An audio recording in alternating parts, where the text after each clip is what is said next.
You know, sometimes we are too quick to label an event in our lives. Something happens and we immediately think, this is good luck, or this is bad luck.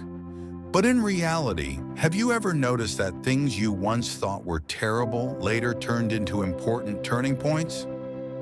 I want you to imagine this. You lose a job you once thought was everything. That day you were heartbroken. You felt it was unfair. But a few months later, a new door opened, leading you to a more meaningful job, one that truly fit you. Then you realized, without losing the old, you would never have gained the new.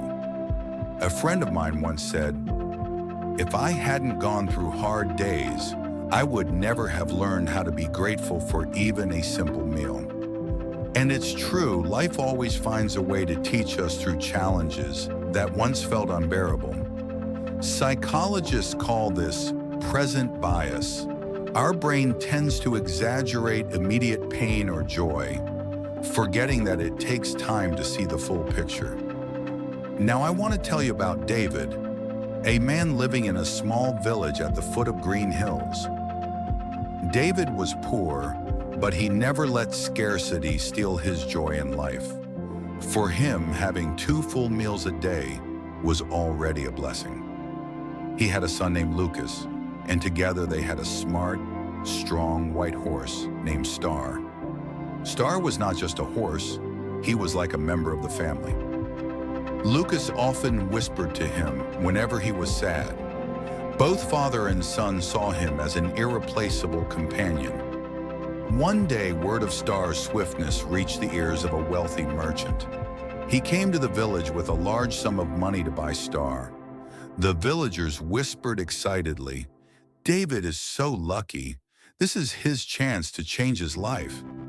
But David smiled and refused. He said, "Star is not for sale. He is a part of my family's soul." People mocked him. "You're a fool.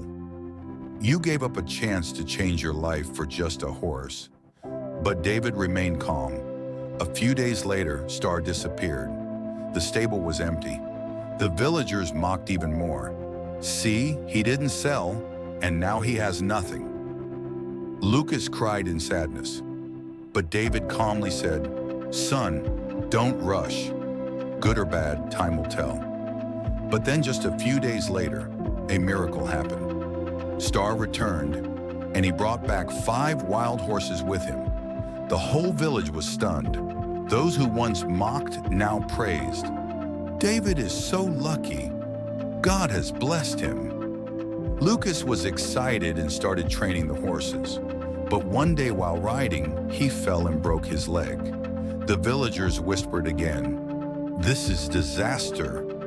David has brought misfortune upon himself," Lucas cried. "Father, this time it must be bad." But David remained calm. "Son, light always walks with darkness.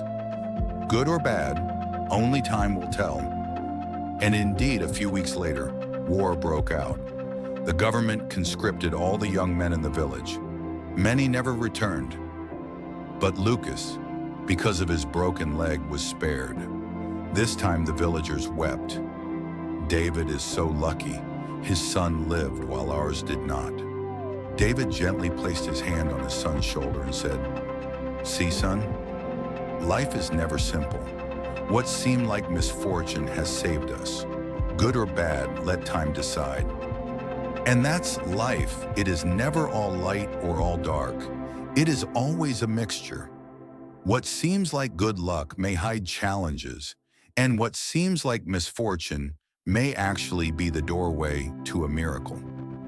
Instead of rushing to judge, give time the chance to answer. And remember, what matters is not what happens to you, but how you see it, how you overcome it. If today you are facing hardship, believe this: sadness will pass, joy will pass. What remains is the person you become after it all. Be patient, be grateful, and keep your faith. Because in the end, nothing is meaningless.